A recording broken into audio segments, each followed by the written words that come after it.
Bien, buenas noches a todos. Muchas gracias por estar hoy acá, jueves, 20 horas. Me imagino que después de una larga jornada de trabajo, así que nada, muchas gracias de verdad por el interés. Antes de arrancar, me gustaría comentarles un poquito por qué estamos acá.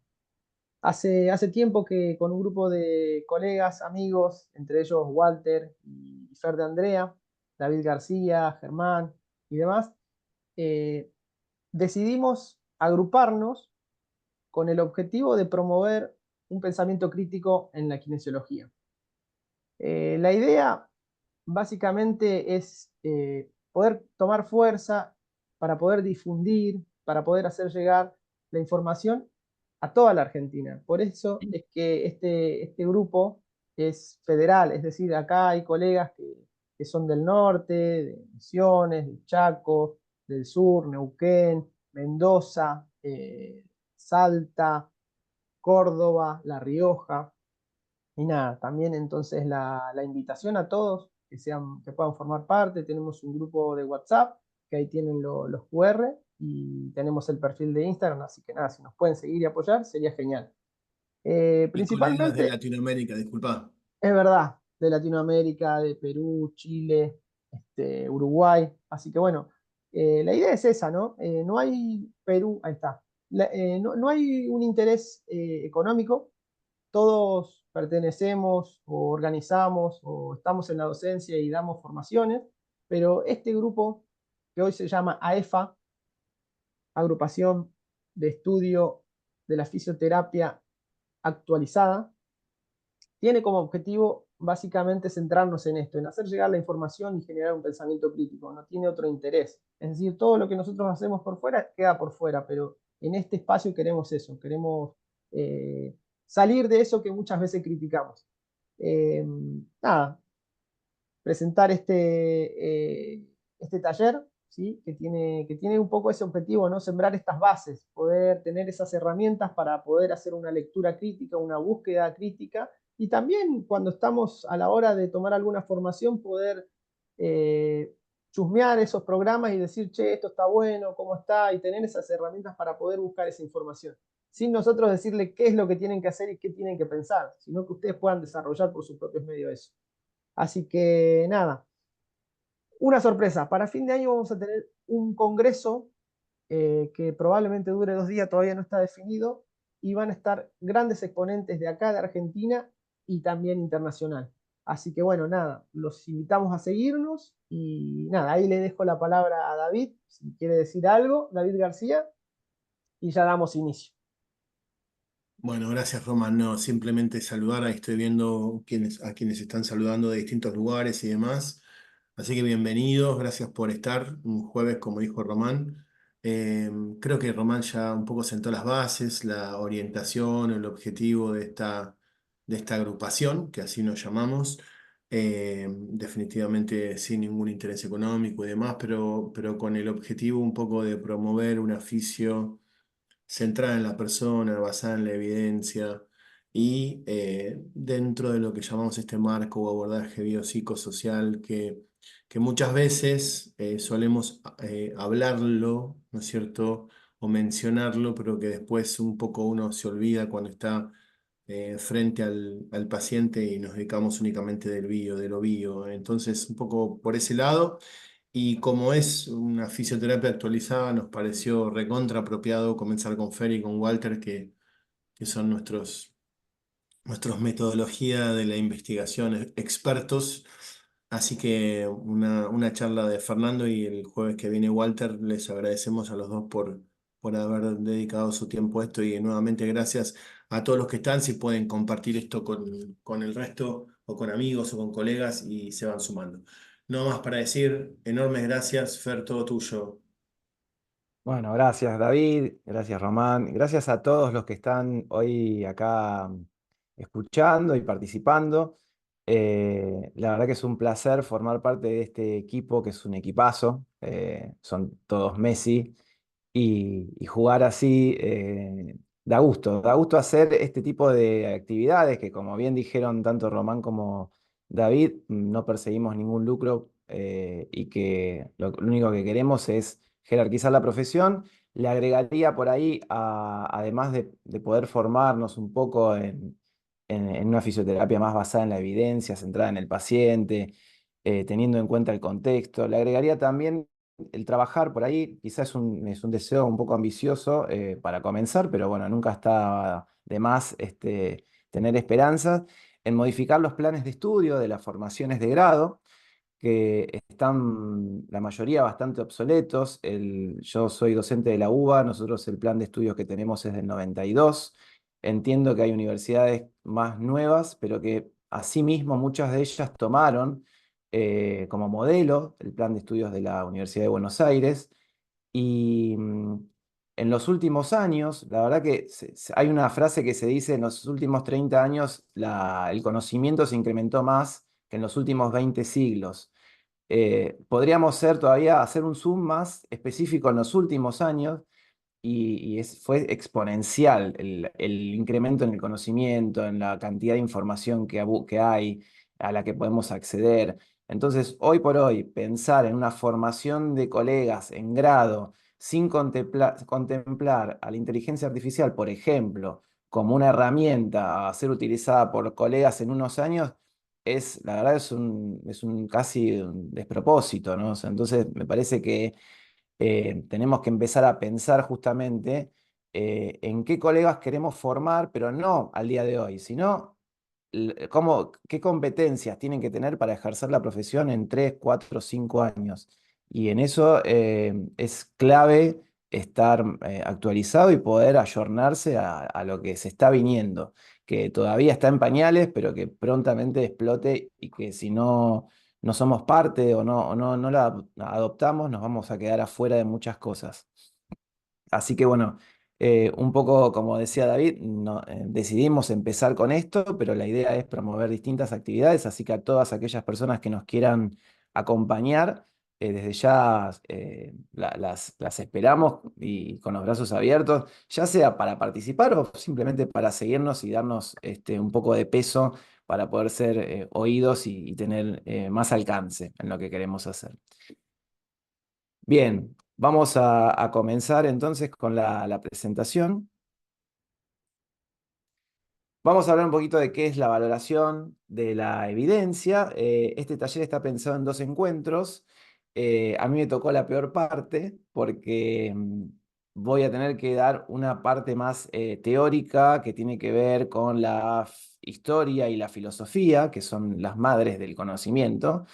Y por ahí la semana que viene Walter va a hacer algo más práctico, entonces eso va a ser un poco más dinámico y entretenido, y es quizá todo lo que todos, la mayoría quieren, que es cómo buscar la información que necesitan tener para cubrir algún aspecto de la vida profesional.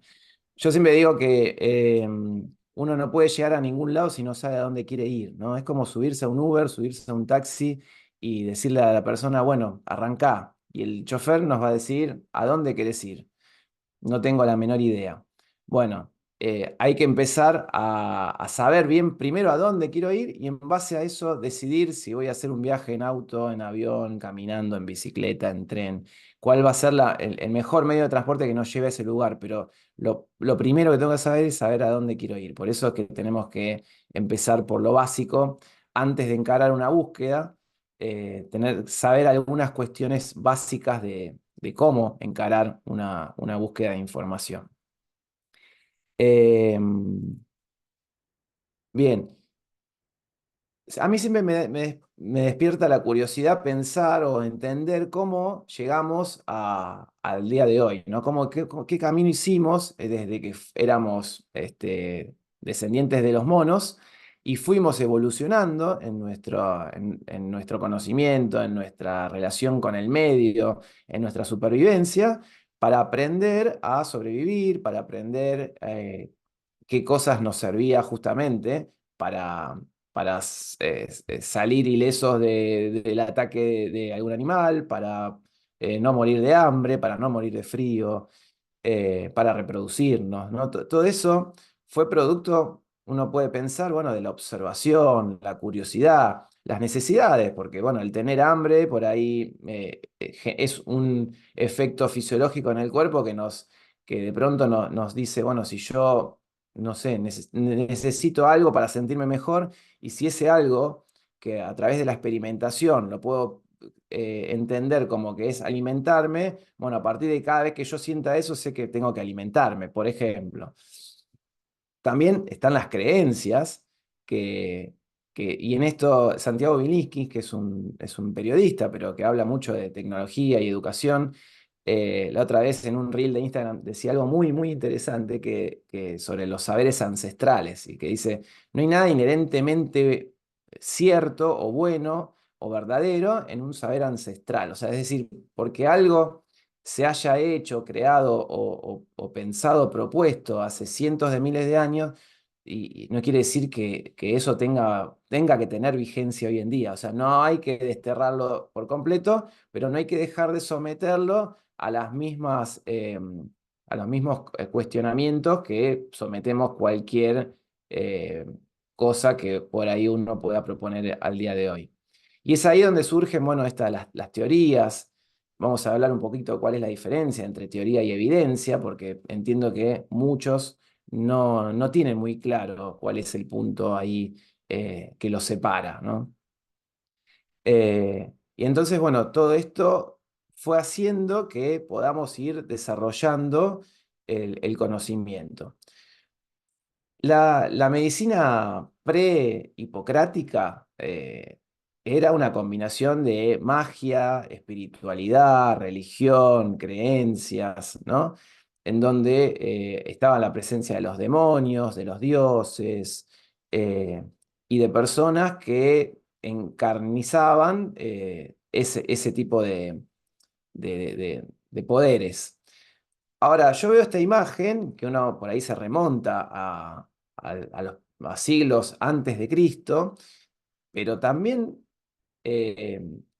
no sé, no piensan que hoy por hoy no está del todo desterrado esto. O sea, todavía siguen existiendo gurúes, siguen existiendo gente que cura por medio de la palabra. Y ahí entran en juego un montón de cuestiones que creo que empiezan a ser muy criticables cuando empieza a haber el lucro de por medio. Antes de seguir, quiero hacer una aclaración. No soy, en el Zoom a veces, o las presentaciones virtuales, lo que tiene es que no tiene un intercambio de comunicación no verbal que puede tener una clase presencial. Entonces yo no veo a nadie de los que me están escuchando. No sé si los estoy aburriendo, si me están siguiendo, si tienen alguna pregunta para hacer, si quieren acotar algo.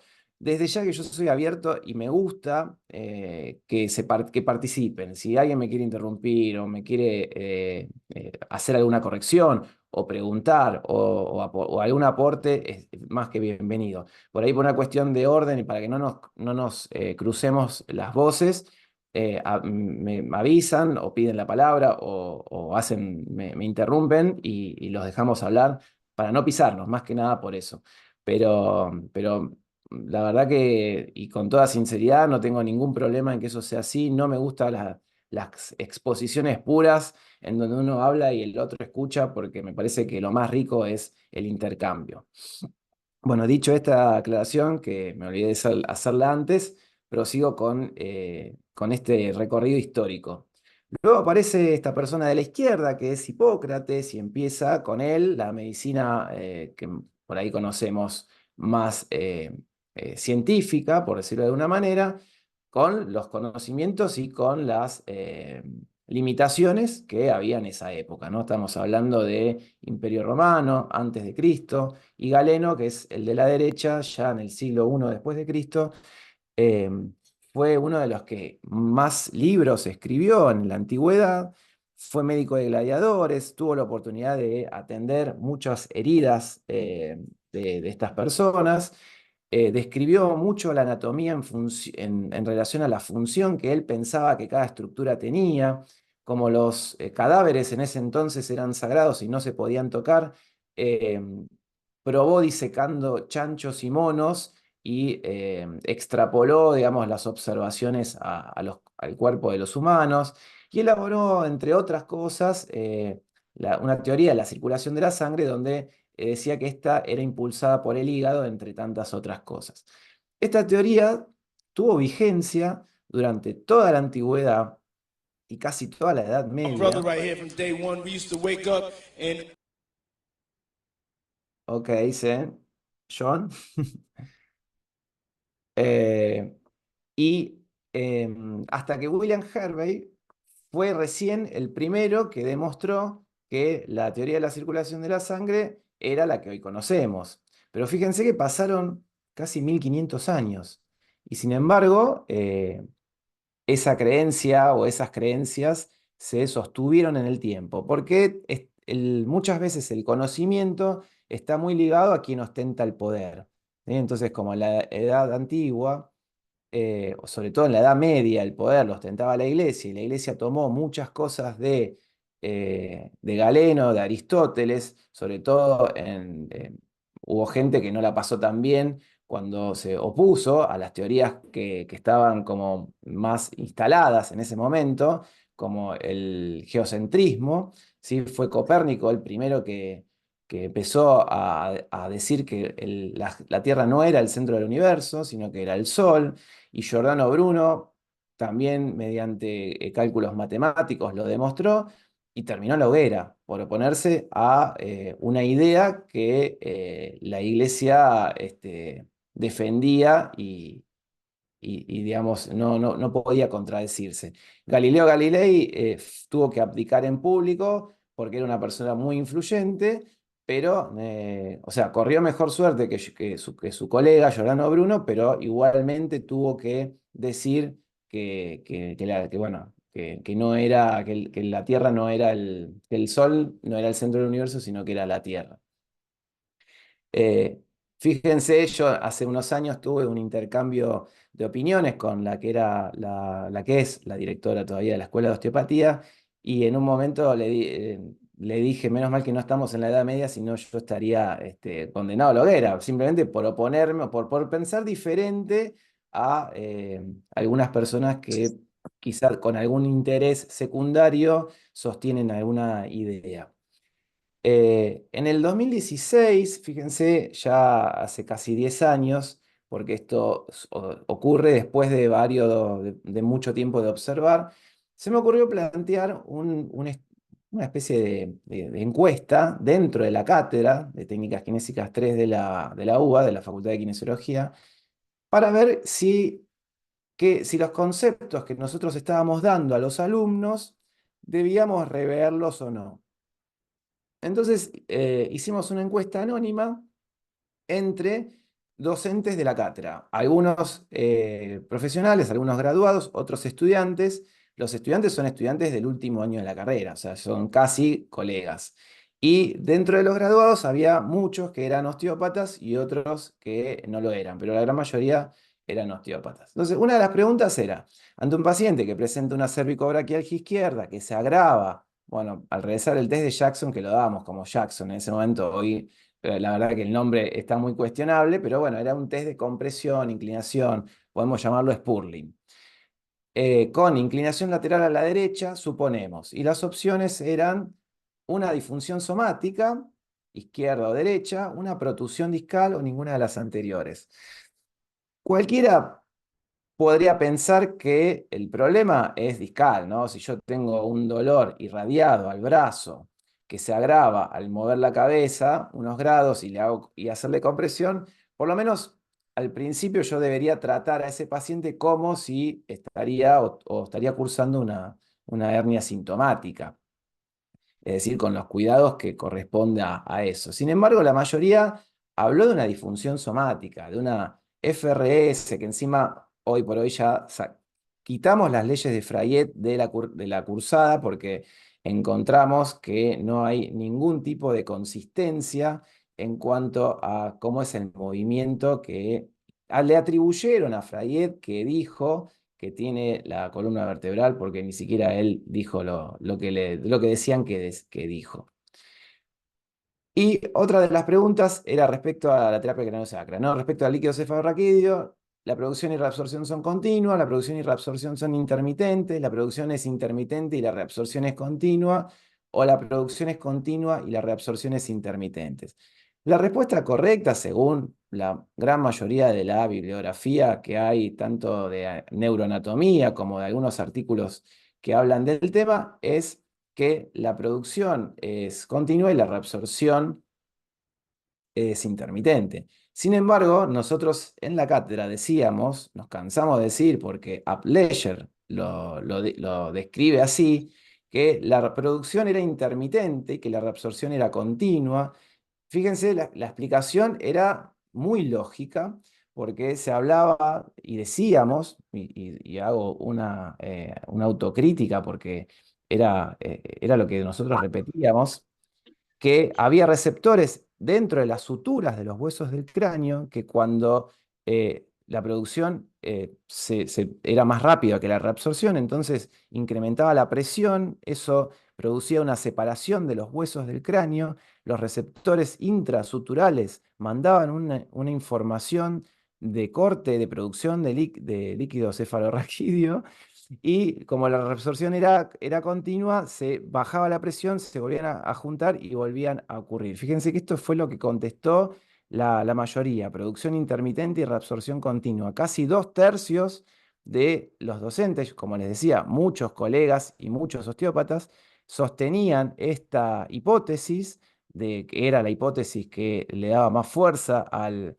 la terapia craniosacra, y sin embargo era errónea. Errónea no solo, hasta el mismo Liem, que es un osteópata que escribió libros de terapia craniosacra, dice, Upledger estaba equivocado cuando decía y hablaba de la producción y reabsorción del líquido cefalorraquídeo. Sin embargo, ninguno de los docentes se tomó el trabajo de actualizar estos contenidos. Simplemente eran meros repetidores de información que estaba además errada, equivocada.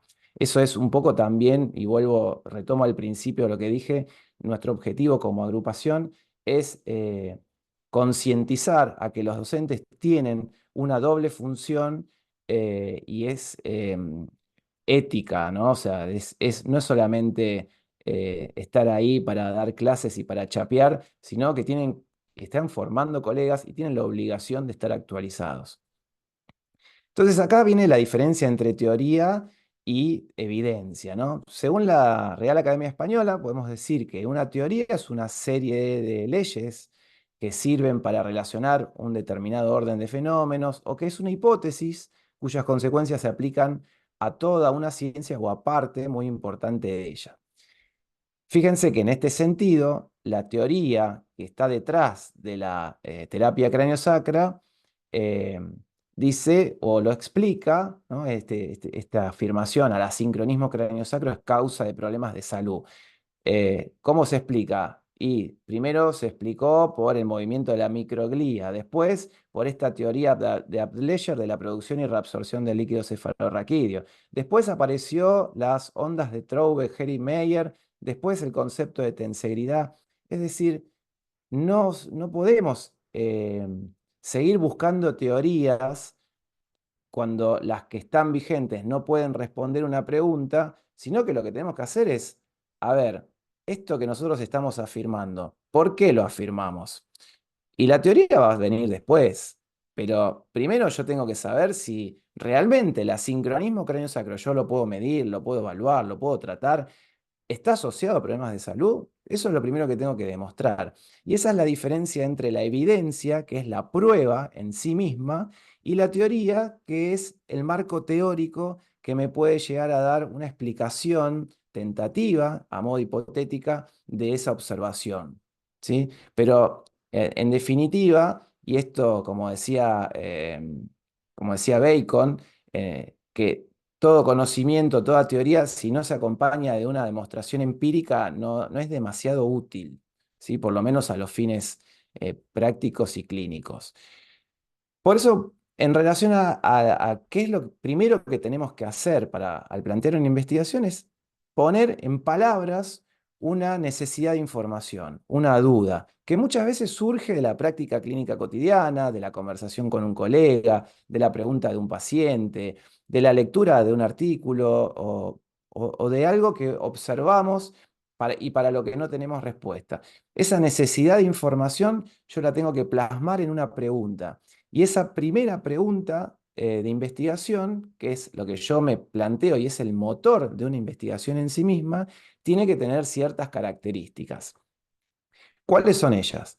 Bueno, tiene que ser interesante. O sea, ¿por qué? Porque si no me interesa, no tiene mucho sentido que la responda, pero además porque en general, y hoy en día trabajamos y pensamos a la investigación como un trabajo en equipo, no, casi investigaciones aisladas de personas solas no hay, o no se pueden hacer, o no tienen demasiado, no llegan a demasiado resultados muy importantes.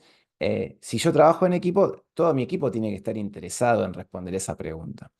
Tiene que ser novedosa, puede ser novedosa en el sentido de que lo aplique en una población. Si bien ya se estudió, por ahí quiero ver cómo es el comportamiento de una intervención o de una exposición en otro tipo de pacientes, en otra población. Pero bueno, tiene que aportar un conocimiento nuevo, ¿no? Algo que ya es recontra hiper sabido. Tiene que ser relevante para la práctica profesional que estoy ejerciendo, ¿no? Y en Sí, ese claro. sentido, a veces, sí, ¿alguien quería hacer alguna pregunta? Ah, bueno, pensé que alguien quería preguntar algo. Si tienen algo que preguntar o aclarar o acotar, no hay ningún problema, ¿eh? ¿Hasta acá vamos bien? Buenísimo, buenísimo. Bueno, decía que tiene que ser relevante Sí, claro, porque gracias. yo la información que voy a, o la respuesta que le voy a dar a esa pregunta, eh, después la voy a compartir con con la comunidad eh, de mi profesión, con la comunidad en general, con los colegas. Y como para yo compartirla, la tengo que publicar. Entonces hay veces que después aparece el otro problema, que es el de la publicación. Eso lo podemos hablar en otro momento porque es más largo.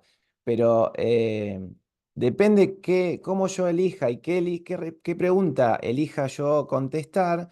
Después resulta que por ahí no le interesa a nadie publicármela. Entonces me quedo yo solo con la respuesta y algunos colegas a los que tengo llegada y nada más. Entonces es bueno que sea relevante.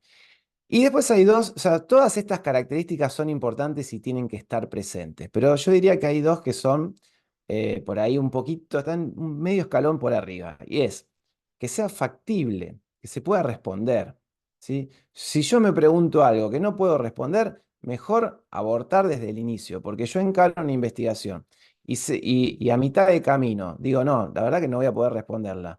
¿Por qué? Porque resulta que, no sé, yo planifiqué o pensé que iba a poder incluir 100 pacientes a los que tenía que hacerle una angioresonancia 3D y digo, ¿en quién paga eso? O sea, ¿voy a tener recursos para sostener ese estudio?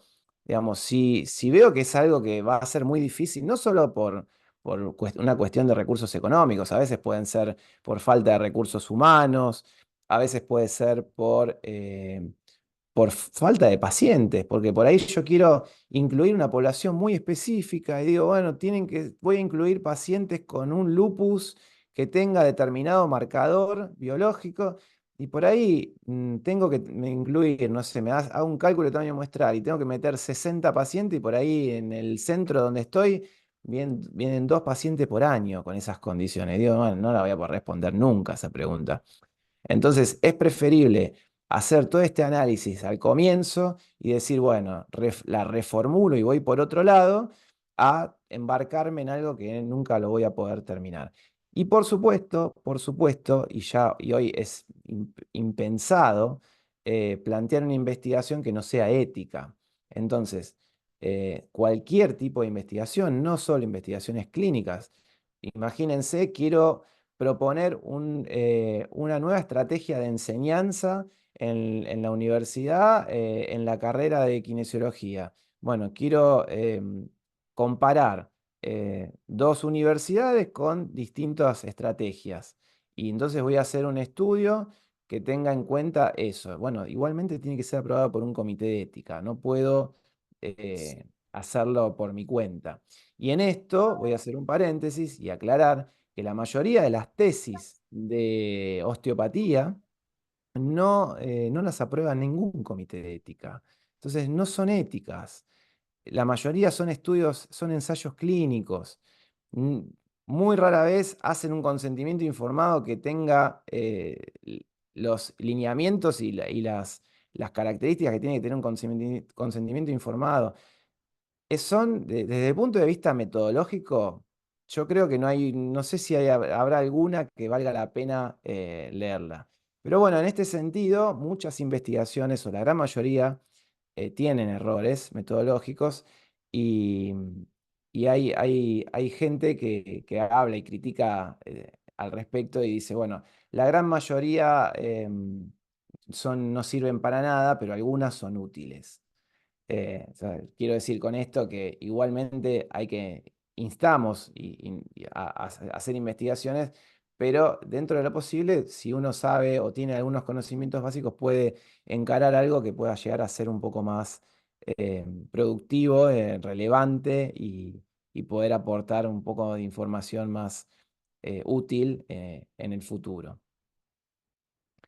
Hay un modelo, y aclaro que no es el único, hay muchísimos, pero que funciona bastante bien para preguntas de tipo de comparación de tratamientos.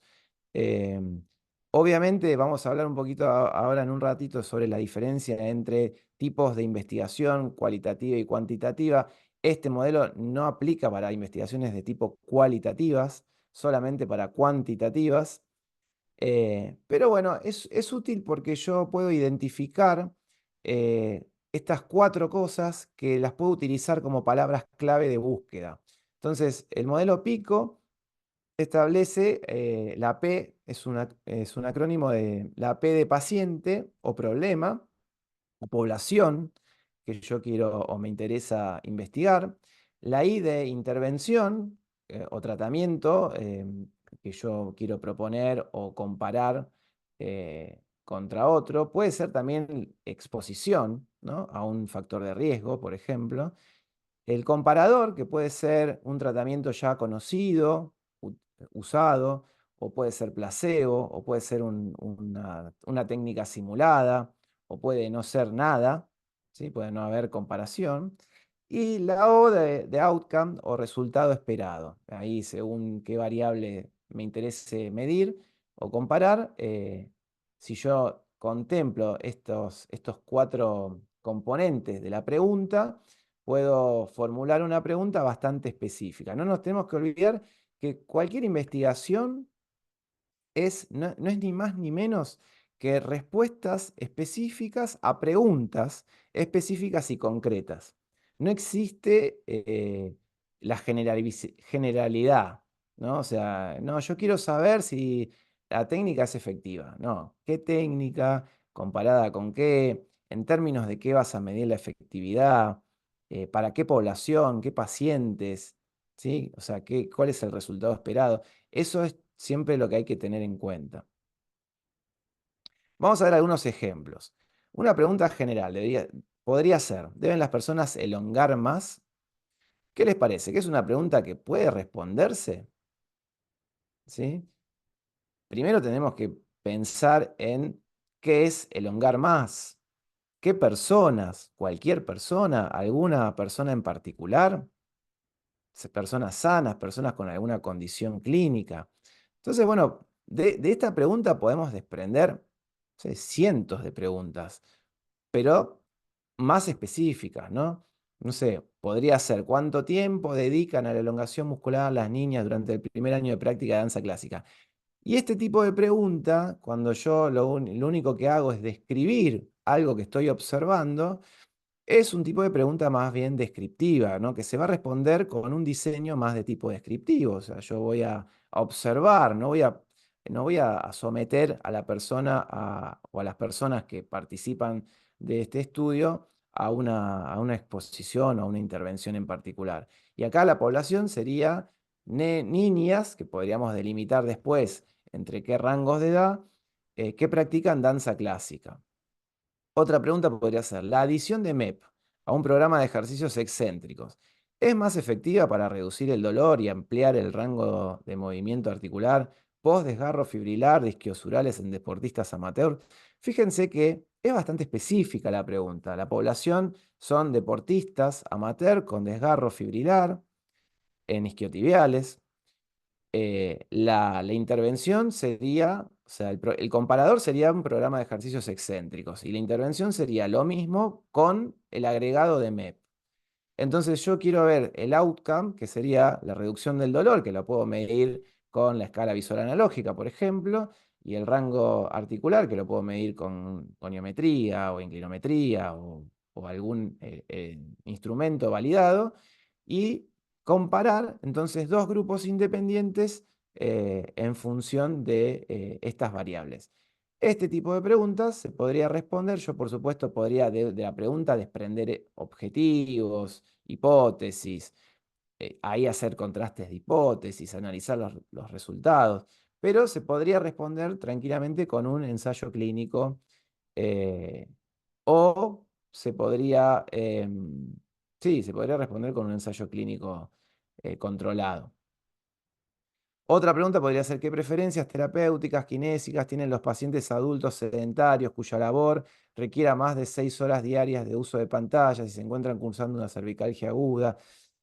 Bien, ahí fíjense que hablamos de preferencias terapéuticas, pacientes adultos sedentarios, con una población es bastante específica, pero la pregunta, si bien yo la podría responder de manera cuantitativa con alguna encuesta, si es posible validada, mejor, pero por ahí sería lo ideal cuando uno elige el mejor diseño que pueda responder a la pregunta de investigación. En este caso uno podría pensar en un diseño más de tipo cualitativo, es decir, por medio de entrevistas, grupos focales, y ahora vamos a ver algunas diferencias entre esos dos tipos de abordaje. Eh, Otro ejemplo: ¿qué problemas puede causar una disfunción somática? ¿Con qué frecuencia se detectan disfunciones somáticas en el raquis dorsal alto en pacientes adultos con dolor cervical irradiado a uno de sus miembros superiores con diagnóstico de hernia de disco? ¿Sí? Ya vemos que son preguntas más de tipo descriptiva, pero en el primer caso, ¿qué problemas puede causar una disfunción somática? También es descriptivo, pero yo tengo que definir la población, si bien la definición de disfunción somática es controversial y yo tengo que, si la voy a utilizar, tengo que basarme en la bibliografía y decir, bueno, esto es su definición conceptual y su definición operativa para poder hacer una medición eh, objetiva de lo que es una disfunción somática. Después veré si vale la pena o no, pero en principio, si esa fuese la pregunta, eh, no termina de ser demasiado específica. O si hablo de riesgo de tener síntomas compatibles con irritación de una raíz nerviosa, ya cuando hablo de riesgo estoy metiendo una variable en la pregunta, que es el tiempo. Es decir, si yo hablo de riesgo, tengo que tener un tiempo establecido para ver el desarrollo de ese riesgo. Entonces, si elijo un diseño más de tipo observacional, tiene que ser prospectivo. O puede ser retrospectivo, pero no puede ser transversal. Entonces tiene que ser, en este caso, un estudio más de tipo de cohorte, ¿sí? De pacientes con síntomas compatibles con irritación de raíz nerviosa cervical, en pacientes con disfunciones somáticas a nivel dorsal, cervical o dorsal no tratadas y que al momento del diagnóstico inicial se presentaban asintomáticos. Es decir, agarro pacientes asintomáticos, evalúo la presencia de una disfunción somática y lo que hago es seguirlo en el tiempo. Y veo, obviamente voy a poner seguramente un tiempo de finalización del estudio y en el mientras tanto voy a evaluar cuando aparecen o no síntomas compatibles con irritación de una raíz nerviosa. Eh, Son ejemplos, no quiere decir que esta pregunta se haya respondido, se haya planteado en algún momento. Dentro entonces de los tipos de investigación tenemos, así a grandes rasgos, dos tipos. También ahí podemos hacer investigaciones mixtas, ¿no?, que tienen en cuenta a los dos. Pero la investigación cualitativa es más abierta, mientras que la cuantitativa necesita de un planteo bien preciso y limitado. La cuantitativa está enfocada en variables exactas, concretas, medibles, y la cualitativa es más enfocada en conceptos. Muchas veces lo que se logra con la investigación cualitativa son cambios importantes en conductas de las personas que participan, ¿no? Generalmente los tamaños muestrales son mucho más reducidos, los resultados aplican más a la población que participó en ese estudio, se podrían generalizar, pero a nivel conceptual. Eh, Algo que pasó con la investigación cualitativa es que nació más en las ciencias sociales, ¿no? Si alguien conoce psicólogos, antropólogos, sociólogos, van a ver que hacen mucho de este tipo de investigaciones. A veces los comportamientos de ciertas comunidades se estudian de esta manera y los antropólogos, que son los expertos en esto, se meten en la sociedad, forman parte, a veces conviven con los nativos 1 o 2 años, y a veces al principio es muy difícil que los acepten y los incorporen, pero es necesario para poder tomar esas costumbres y esa cultura y después poder describirla. Lo que suele pasar es que se escribe y se redacta, se analizan los datos completamente diferente. Y a veces el error es que, si bien la investigación cualitativa en ciencias de salud ha crecido mucho en los últimos tiempos, obviamente comparada con la investigación cuantitativa es mucho menor. No obstante, es importante, sobre todo esto que hablaban al principio David y Román, de modelos centrados en el paciente, de tener en cuenta el contexto. Todo eso muchas veces se estudia mejor desde un enfoque cualitativo que cuantitativo, ¿sí? Entonces, no es que una cosa sea mejor que la otra, solo que responden a preguntas diferentes. Por eso es que vamos a tener preguntas que se respondan mejor con un abordaje cualitativo, o cuali cuantitativo o cuantitativo. Dentro de los tipos de preguntas cuantitativas, podríamos decir que tenemos dos grandes grupos: las que son descriptivas, que lo único que hacen es describir lo que se observa, y las analíticas, que tenemos dos formas de hacer análisis. O hacemos análisis de lo observado sin intervenir como investigadores, o intervenimos a través de un ensayo clínico, que son estudios experimentales o también cuasi experimentales. Los objetivos se desprenden siempre de la pregunta de investigación, ¿sí? Pueden ser generales o específicos. ¿Y dónde voy a encontrar yo esto que estuve hablando hasta ahora, ¿no? La pregunta de investigación. La voy a encontrar en la introducción. Cuando yo leo un paper, cuando yo leo un artículo científico escrito bajo el método IMRD, que es Introducción, Material y Métodos, Resultados y Discusión, voy a tener esos 4 apartados siempre, sí o sí. Además voy a tener un título, un abstract, y a veces puede estar o no la conclusión, pero no es estrictamente necesaria. La conclusión es opinión del autor, y la verdad que a veces sirve y a veces no. Eh, en cambio, las otras 4 partes siempre tienen que estar. En la introducción, en general, empieza la introducción con la presentación del problema, el impacto que tiene, su relevancia. Muchas veces hay datos epidemiológicos del tema. En alguna parte, seguido de eso, empiezan a aparecer vacíos en el conocimiento, es decir, se está hablando de un tema, bueno, de esto no se sabe mucho, se presenta lo que sí se sabe y se contrasta muchas veces la información. Sin embargo, de esto otro no hay estudios muy concluyentes al respecto. Se hace como una revisión de la bibliografía, porque uno, para escribir una introducción, tiene que hacer una búsqueda bibliográfica bastante minuciosa para poder ver si alguien ya anteriormente no intentó o no respondió a la pregunta de investigación que dio origen a mi propia investigación. Obviamente, brindar plausibilidad biológica, es decir, un marco teórico lógico, pero eso, como les dije, es secundario y es lo más fácil de poder demostrar.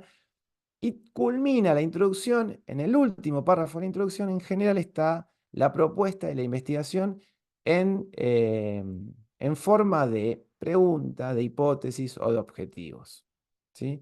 En cualquiera de esas 3 formas podemos encontrar a la pregunta de investigación, ¿sí? Si no está redactada como pregunta, va a estar como objetivos o como hipótesis, y yo tengo que tener la capacidad de poder leer eso y saber o dilucidar cuál fue la pregunta que se plantearon los autores cuando hicieron la investigación. Entonces, ¿cómo surge esto? Sabemos que a partir de una necesidad de búsqueda, uno plantea una pregunta, la pregunta puede ser básica o avanzada, la dividimos así en función de dónde podemos responder. Las preguntas básicas las vamos a poder responder buscando la información o la respuesta en libros, tratados, enciclopedias, diccionarios, mientras que las preguntas avanzadas son específicas y no las vamos a encontrar su respuesta en otro lugar que no sea en una revista científica del tema que yo estoy investigando. Entonces, una vez que planteo la pregunta, elaboro una estrategia de búsqueda, recupero cierta cantidad de artículos y veo si esa pregunta que yo me hice inicialmente puede ser respondida o no. Si puede ser respondida, bien. Si no puede ser respondida, puedo iniciar todo el proceso de nuevo, puedo plantearme una nueva pregunta o puedo decidir yo encarar una investigación para responderla. Como les dije, en el último párrafo de la introducción la vamos a encontrar. Por ejemplo, en este artículo, que es del colega brasileño Ronaldo Oliveira, la pregunta, fíjense que la pregunta de investigación dice: en personas con dolor lumbar crónico, ¿cuál es el efecto promedio de una manipulación directa en el segmento lumbar más doloroso comparado con una manipulación más genérica de la columna, ¿no? Fíjense que acá está en el último párrafo de la introducción, en la última oración, y en modo pregunta. Está redactada como una pregunta. En cambio, en este otro artículo de Juan López Díaz, que habla de la efectividad del método Paul en el dolor lumbar, está en modo de hipótesis. Dice: la hipótesis de trabajo de este estudio es que el método Paul puede ser más efectivo que los tratamientos estándar en la fisioterapia que son usados comparado con una opción quirúrgica. Y en este estudio de prevalencia de dolor lumbar crónico, publicado en una revista de salud pública de Brasil, la pregunta está redactada en modo objetivos. En el último párrafo también de la introducción dice: el objetivo de esta revisión fue estimar la prevalencia de lumbalgia crónica a nivel global, mundial, de acuerdo a la edad y el sexo. Bien, entonces una vez que planteamos la pregunta, tenemos que decidir con qué diseño la vamos a responder. Y acá tenemos un montón de diseños que no vamos a entrar a hablar de cada uno porque no nos alcanzaría el tiempo. Pero bueno, básicamente, como les dije hace un ratito, tenemos diseños descriptivos, diseños analíticos, diseños observacionales, diseños experimentales. Hay dentro de los diseños experimentales, siempre van a ser prospectivos, porque siempre yo voy a hacer en el tiempo unas mediciones, por lo menos 2 mediciones en el tiempo tengo que hacer al inicio, y puedo hacer varias o puedo hacer una al final. Y dentro de los diseños observacionales, hay veces que lo que puedo hacer es hacer una foto de un momento determinado. Esos son los típicos estudios conocidos como estudios de corte transversal, ¿no? Donde yo mido, mido 2 variables y veo si están asociadas o no. Pero la característica que tienen los diseños de corte transversal es que no permiten por diseño establecer una asociación causal, porque yo no sé qué es lo que ocurrió antes, ¿sí? Si una cosa o la otra. ¿Sí? Acá tenemos otro tipo de clasificación de los diseños. Pero esto, no se vuelvan locos. Si quieren indagar, hay mucha información. Si no, concretamente pueden hacer preguntas y podemos ir respondiendo específicamente a las dudas, pero no nos vamos a adentrar demasiado en cada uno de los diseños, sí en la generalidad. Porque en definitiva lo que buscamos cuando hacemos una investigación es establecer una relación causal. Es decir, si yo hago esto, provoco esto. ¿Sí? Una relación de causa y efecto. Sin embargo, es muy difícil establecer una asociación causal en ciencias de la salud, porque yo sé que muchas veces, en el caso del ejemplo de la lamparita, si yo acciono el interruptor y la lamparita no enciende, no siempre es que la lamparita está quemada, ¿no? Yo puedo decir, a veces es probable que la lamparita esté quemada, pero puede ser que se haya cortado la luz, que se haya roto el interruptor, que se haya cortado algún cable, que hayan cortado la luz en toda la cuadra. Digamos, hay muchas posibilidades que atentan contra ese efecto que yo lo asocio a una sola causa, y no es así. En el caso de la salud pasa lo mismo. Muchas veces hay una causa que puede producir un efecto, pero en ese tiempo no siempre el efecto ocurre en todas las personas.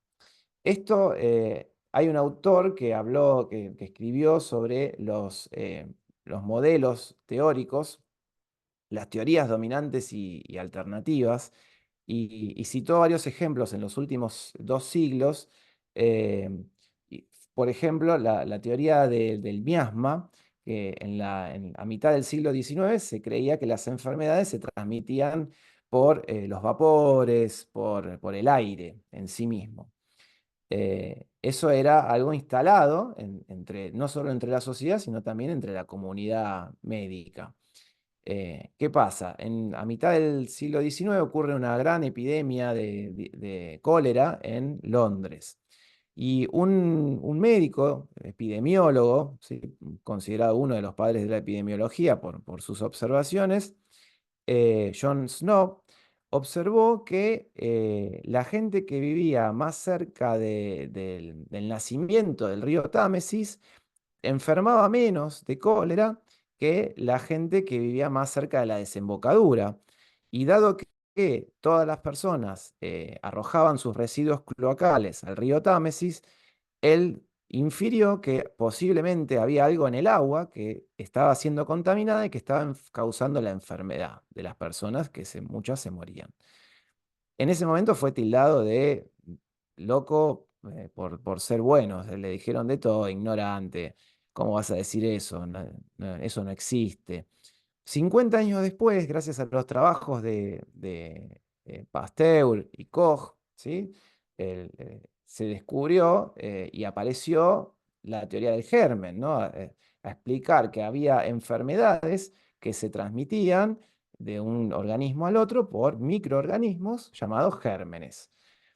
Bien, esa teoría, de la que John Snow no sabía nada, pero mediante la observación supuso que algo podía haber, fue la teoría que dominó la primera mitad del siglo XX, hasta que empezaron a aparecer enfermedades como el síndrome metabólico, la hipertensión arterial, la dislipemia, la obesidad, que también provocaban alteraciones en la salud, pero no estaban provocadas por gérmenes. Entonces ahí aparece la teoría de los factores de riesgo, que es la teoría que por ahí sigue vigente hasta nuestros días, aunque está cobrando mucha más fuerza hoy por hoy la teoría de los determinantes sociales. De hecho, hay un documental que habla, entre otras cosas, del cigarrillo, y se puede ver cómo ya a mitad del siglo pasado había mucha evidencia al respecto de lo que provocaba el tabaco en la salud de las personas, y sin embargo, una de las estrategias de las tabacaleras fue, a través de agencias de marketing, fue demostrar o poner en- sobre la mesa de discusión esto de la probabilidad. Es decir, bueno, sí, por ahí si fumás tenés más probabilidad de morirte, pero no, el fumar no causa cáncer, el fumar no causa problemas vasculares, sino que incrementa la probabilidad. Y ese cambio en el vocabulario fue, bueno, el que le permitió por ahí seguir a las tabacaleras teniendo como mucho poder, hasta que, bueno, ya la evidencia era tan contundente que la legislación empezó a modificarse, ¿no? Y hoy en día es impensado subirse a un avión y fumar, pero sin embargo hace unos años atrás, quizá varios años, pero no tantos, la gente fumaba en los aviones, fumaba en los colectivos, fumaba en los restaurantes. Bueno, entonces, esto de la probabilidad no es un concepto menor, porque en general nosotros trabajamos en ciencias de la salud con probabilidad. Entonces, Bradford Hill fue uno de los médicos que empezó a hablar de esto a la mitad del siglo pasado, donde empezaron a hablar de qué criterios debían tener algo para ser considerado causa de otra cosa, ¿no? Entonces la fuerza de asociación, la consistencia, que es la cantidad de evidencia o de estudios que tuviesen un mismo resultado, ser específicos. Obviamente la causa tiene que anteceder al efecto, por eso se habla de temporalidad. La relación dosis-respuesta, que muchas veces, bueno, desde el punto de vista de la experimentación no es tampoco tan ético, probar cuánto necesito yo para provocar una respuesta cuando sé que puede llegar a ser nociva. Bueno, todas estos criterios que estableció Bradford Hill se le exigen a algo para ser llamado, para ser considerado la causa de otra cosa. Sin embargo, es muy difícil poder establecerlo en la práctica. Entonces acá viene un ejemplo bastante concreto. Si yo a un paciente le doy una pastilla, ¿no? Una pastilla roja, y el paciente se muere, ¿no? Yo puedo decir, yo estoy en condiciones de afirmar que el paciente se murió porque yo le di esa pastilla roja. La verdad que yo, para poder decir eso con certeza, debería poder viajar en el tiempo, retroceder, no darle la pastilla roja y ver qué ocurre. Si el paciente efectivamente no se muere, entonces la pastilla roja fue la que le provocó la muerte. Pero si el paciente se muere, tal vez hubo otra situación que lo llevó a la muerte. Entonces, como este escenario, el escenario de la mitad inferior de la pantalla, es un escenario contrafáctico, es imposible de poder llevar a la práctica. Entonces, ¿qué hacemos los que hacemos investigación? Decimos, bueno, vamos a comparar dos grupos de pacientes. A un grupo lo vamos a someter a una intervención o lo vamos a exponer a un factor de riesgo. Sí, eso no es tan así porque hay cuestiones éticas en el medio, pero vamos a poner, a un grupo le voy a dar un tratamiento A y al otro grupo le voy a dar un tratamiento B o no le voy a dar tratamiento. Y voy a ver qué pasa como respuesta. ¿Pero como respuesta de qué? Como respuesta del promedio del grupo A versus el promedio del grupo B.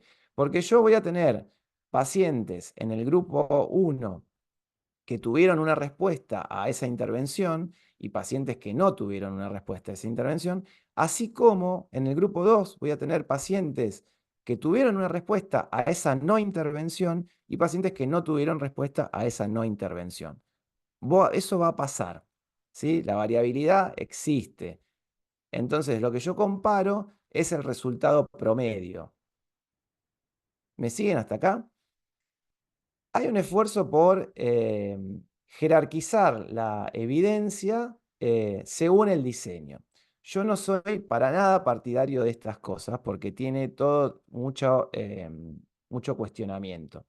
Pero lo cierto es que van a ver ustedes que en el vértice de la pirámide están los estudios llamados revisiones sistemáticas o metaanálisis de ensayos clínicos controlados, randomizados, aleatorizados. Luego le siguen las revisiones sistemáticas y o metaanálisis de estudios de corte, que son observacionales. Después los estudios de casos y controles. Después vienen los estudios descriptivos, los de serie de casos, los reportes de caso. Y por último, la opinión de expertos, los eh, artículos más de tipo editoriales y demás, que casi muchas veces no tienen valor, aunque si la persona que lo escribe es un referente en el tema, uno a veces igualmente lo lee, ¿sí? De todas maneras, quiero hacer como un paréntesis y hablar un poco de las revisiones, porque hay veces que no se tienen en cuenta estas cosas.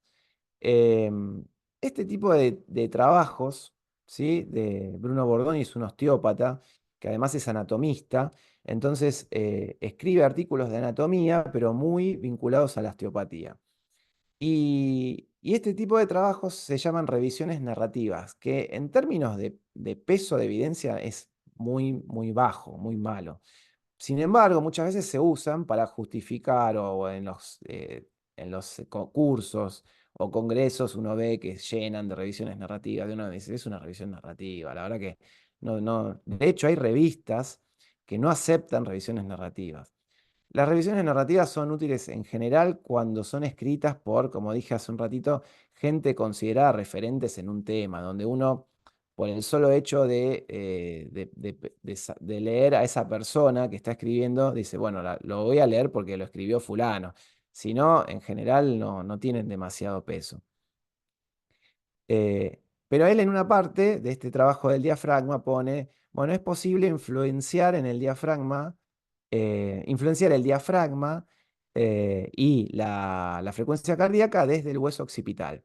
Y pone dos citas, ¿no? Cuando vamos a ver esas citas y las buscamos, nos encontramos que uno es un reporte de caso eh, y otro es un estudio donde tiene en cuenta la variabilidad de la frecuencia cardíaca, pero eh, la verdad que son estudios que no tienen demasiado peso para poder soportar esa afirmación, ¿no?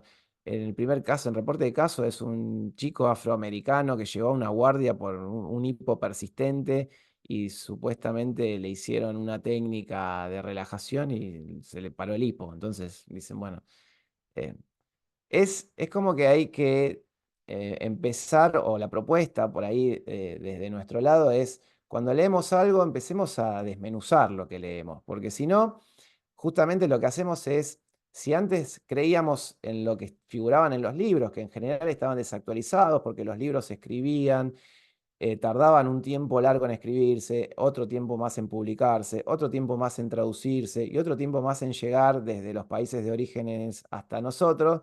Ya leíamos libros de 10, 15 años atrás y además que los libros no pasan por ninguna especie de filtro de pares ni de revisiones.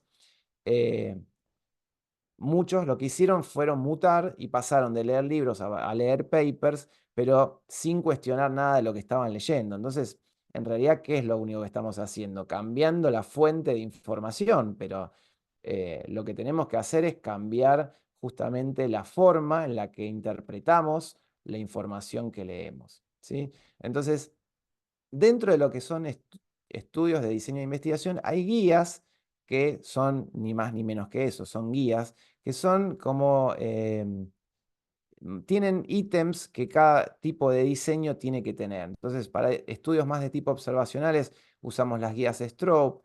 Para los ensayos clínicos están las guías Consort. Para los estudios de test diagnósticos, las guías STAR. Para estudios cualitativos, las RQR. También hay guías para revisiones sistemáticas y metaanálisis. Este es un ejemplo de una guía Consort. Por ejemplo, dice, bueno, el título y el resumen. Está identificado como un ensayo aleatorizado en el título. Tiene en el resumen estructurado el diseño, métodos, resultados, conclusiones. En la introducción figuran los antecedentes y la justificación, los objetivos o la hipótesis. El material y así es como que todos los ítems que tiene que tener el estudio. Puede tener esto igualmente, tener otros errores metodológicos, como el muestreo, como el cálculo de tamaño muestral, pero bueno, fíjense que acá figura muchas cosas que deberían estar y en la mayoría de los estudios a veces no está, como por ejemplo de dónde salió ese cálculo, cómo se determinó el cálculo de tamaño muestral, eh, si corresponde, qué métodos se utilizaron. Hay algo que también está empezando a suceder ya desde hace unos años, que hay algunas revistas que piden a los autores que compartan, además del trabajo, las bases de datos, porque el tema es que a veces, si bien todos los datos pueden ser manipulables, no es, a veces manipular los datos es más difícil que presentarlos tal cual se aparecen. Y de hecho, cuando hablamos de estudios negativos, que son aquellos estudios en donde no puede demostrarse una hipótesis y todo lo contrario se refuta, esa hipótesis de alguna manera son para mí, son muy valiosos los estudios negativos. Lo que pasa que es cierto que a veces no se publican por distintas razones, porque a veces yo quiero demostrar la efectividad de una técnica y si en el estudio que planteé llegué a la conclusión de que no es efectiva o no es más efectiva que otra, por ahí no lo publico. Y bueno, eso suele pasar. Por eso es muy común en las revisiones sistemáticas y se llama sesgo de publicación, ¿sí? Que es no incluir estudios negativos. Bien. Intenté dar un pantallazo ya con una hora de exposición. Espero no haberlos aburrido. Esto es muy largo. La intención fue introducirlos en el tema. La semana que viene vamos a hacer con Walter algo más práctico, que por eso por ahí lo que les pedimos es que vayan pensando una pregunta de investigación para poder la semana que viene hacer una búsqueda, intentar responderla. Vamos a utilizar PubMed, que es el buscador más usado y que tiene acceso a Medline, que es la base de datos de la Biblioteca de Medicina de los Estados Unidos, donde tiene indexada miles de revistas y tiene cientos de miles de artículos que podemos encontrar ahí. Eh, pero bueno, es importante tener en cuenta que si yo quiero encarar una búsqueda, tengo que plantear una pregunta, porque si no, no sé qué me quiero preguntar, no sé qué voy a buscar.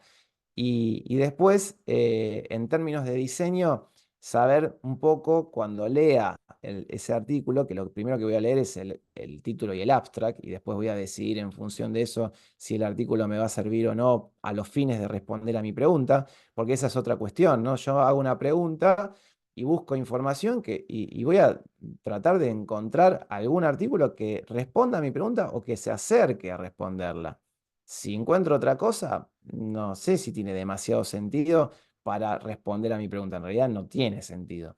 Es algo que yo quiera hacer una investigación y lo utilice como marco teórico para hacer algún tipo de planteo. Pero esto sería un poquito la idea de este primer encuentro. No sé si quedó claro, si quieren que aclare algo, si quieren acotar algo, les cedo la palabra.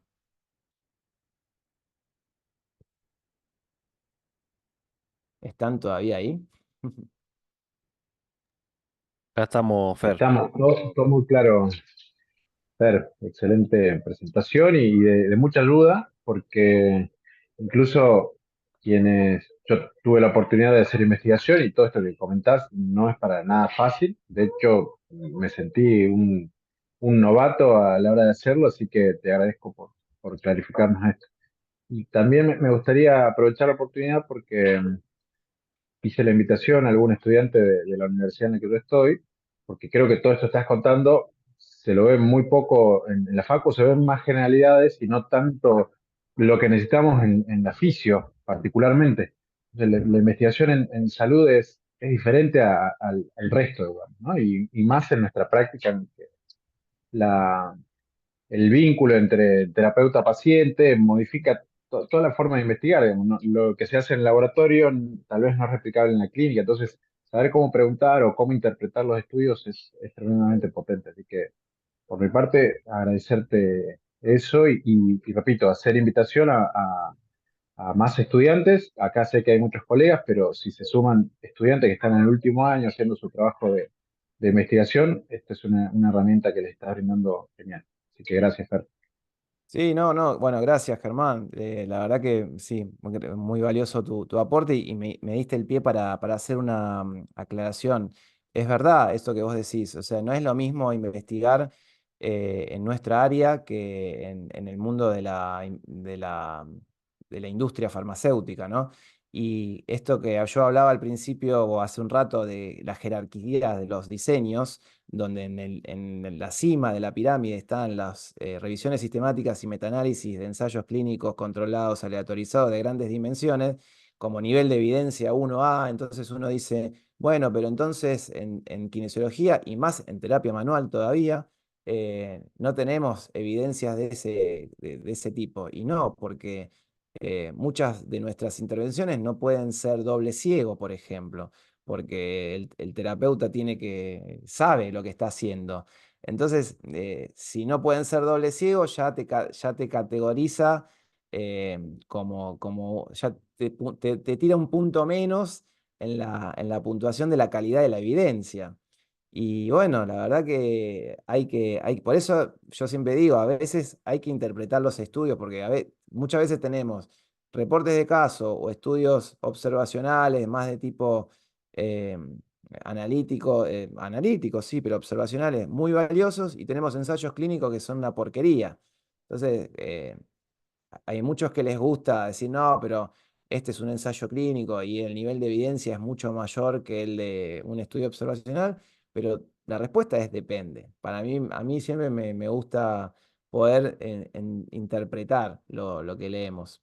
Y creo que le agrego a lo que dijiste de los estudiantes, que no necesariamente del último año, podrían incluso ser estudiantes de los primeros años o por lo menos de la mitad de la carrera en adelante. Y yo lo que veo, por lo menos en la facultad donde estoy yo, no sé el resto de los docentes que están en otras facultades cómo se manejan, pero que la materia MIC no les aporta demasiado. Y por ahí es una materia que los pibes o la gente trata de zafarla, de aprobarla, pero no les interesa porque ponen el foco en cuestiones más estadísticas que no son tan importantes. Eh, Creo que a veces se corre un poco lo importante, ¿no? O sea, en vez de darle, de hablarle de lo básico, que es de la pregunta, de los diseños, le hablan del p-valor, le hablan de otras cuestiones que no son tan específicas, tan necesarias. Fer, ¿cómo estás? Te hago una acotación. Si querés Sí, sacar la sí, sí, sí. presentación, si querés Sí, sacar la presentación, así nos dale. ves y no estás hablando a a la penumbra. Dale, buenísimo. Te hago una pregunta, Fer, a ver si la puedo formular bien. Sí. ¿Es posible que haya algún tipo de sesgo político en cuanto a las investigaciones? O sea, que tengamos, por ejemplo, a un buscador como PubMed y no tengamos acceso a investigación china, por ejemplo, o investigación rusa, que pueda refutar totalmente a una investigación norteamericana. No sé si estoy haciendo la pregunta correcta, o eso es más bien neutro directamente, o no hay problemáticas No, ahí. no debería haber. Lo que pasa es que a veces sí tenés restricciones de idioma. Lo que pasa, es muy buena tu pregunta, porque por ejemplo, las revisiones sistemáticas tienen criterios de inclusión, criterios de selección, que dentro de los criterios de selección están los de inclusión. Y muchas veces lo que se pone como criterio de inclusión es incluir solo artículos en inglés. Entonces ya te dejan un montón de información afuera. Hay algo que se llama literatura gris, que es todo lo que se publica en universidades, congresos, que queda afuera.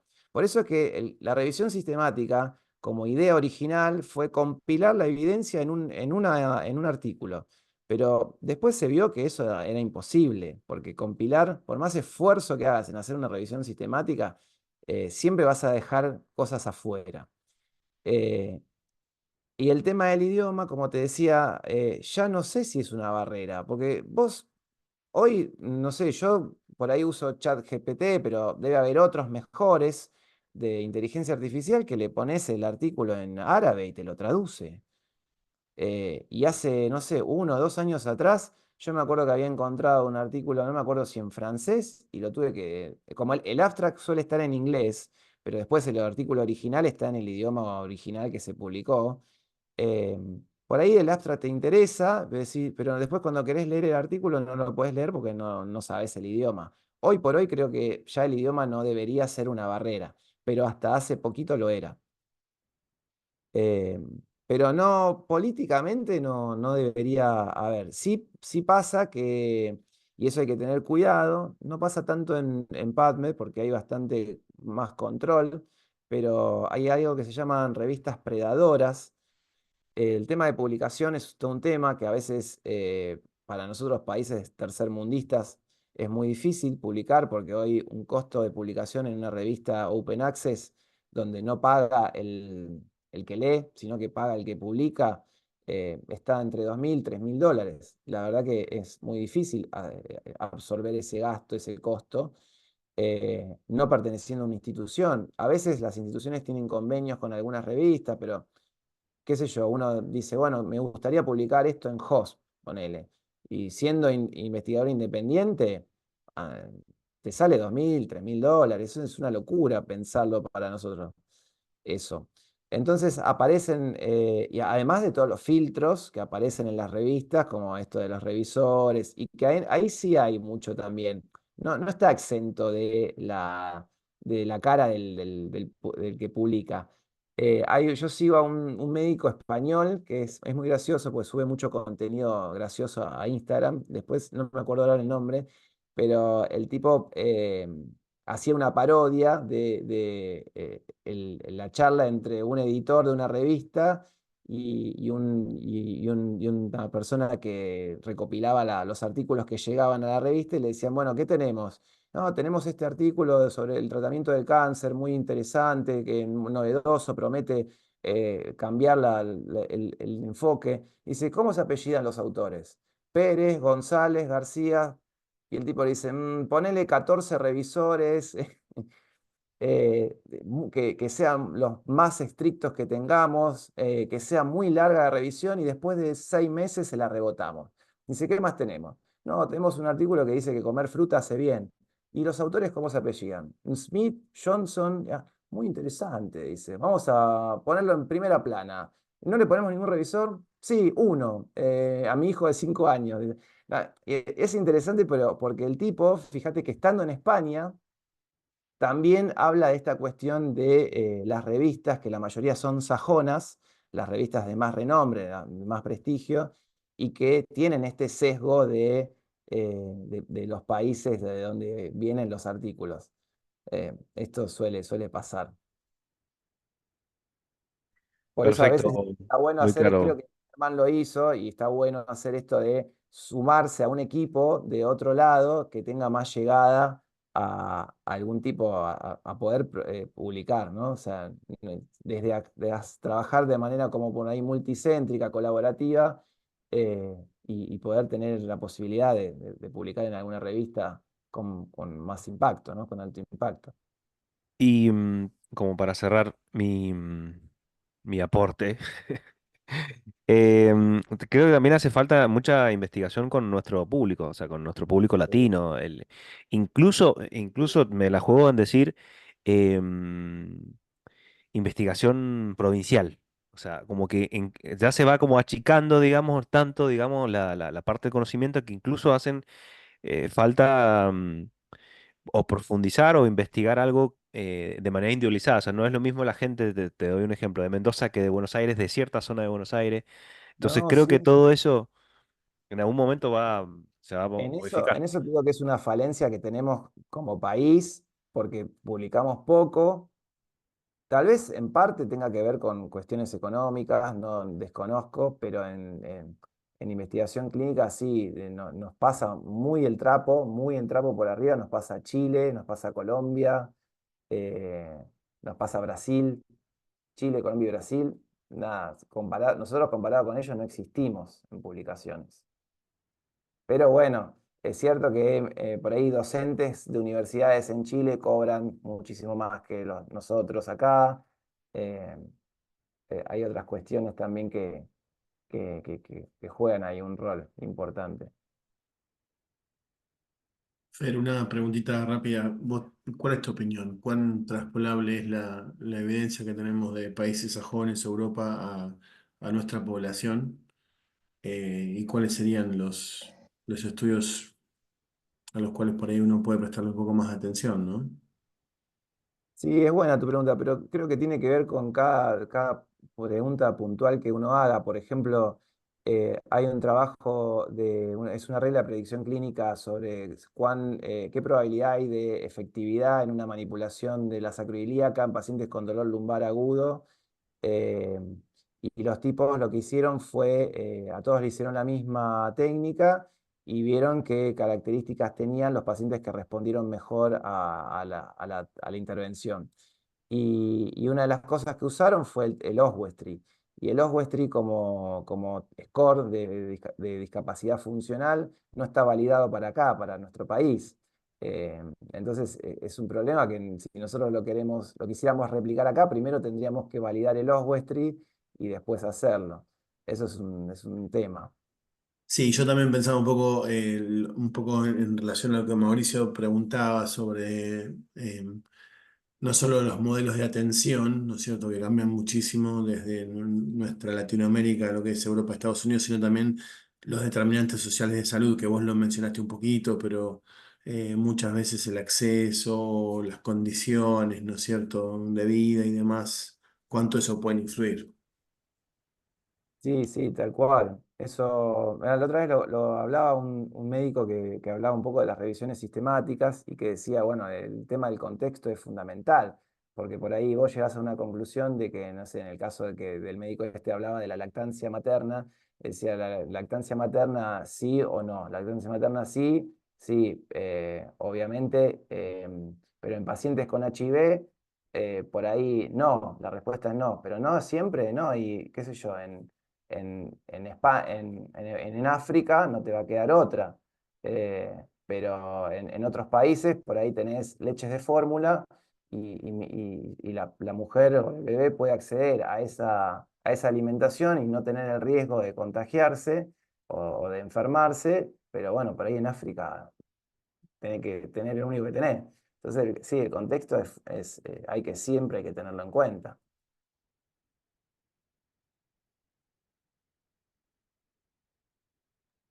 Bien.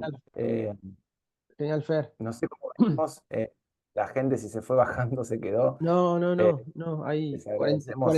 49 personas, Fer, así que la verdad que súper interesante agradecerte y también aprovechar el espacio para felicitarte, porque sos una persona de perfil bajo, pero bueno, le comento a todos que hace poquito Fer entregó su tesis y por suerte fue bien, así que no sé si está ahí, ya en cualquier momento va a recibir su título de magíster en investigación clínica. Así que bueno, no es casualidad que sepa de estas cosas, ¿no? Así que bueno, felicidades. No, bueno, gracias Román.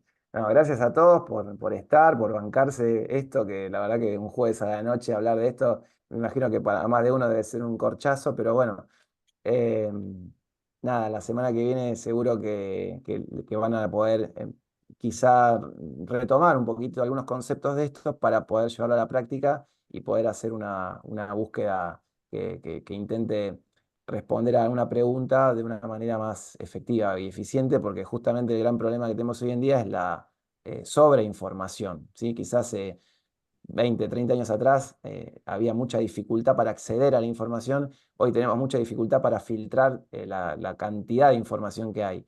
Entonces, en eso uno intenta por ahí aprender a tamizarla. Buenísimo, Fer.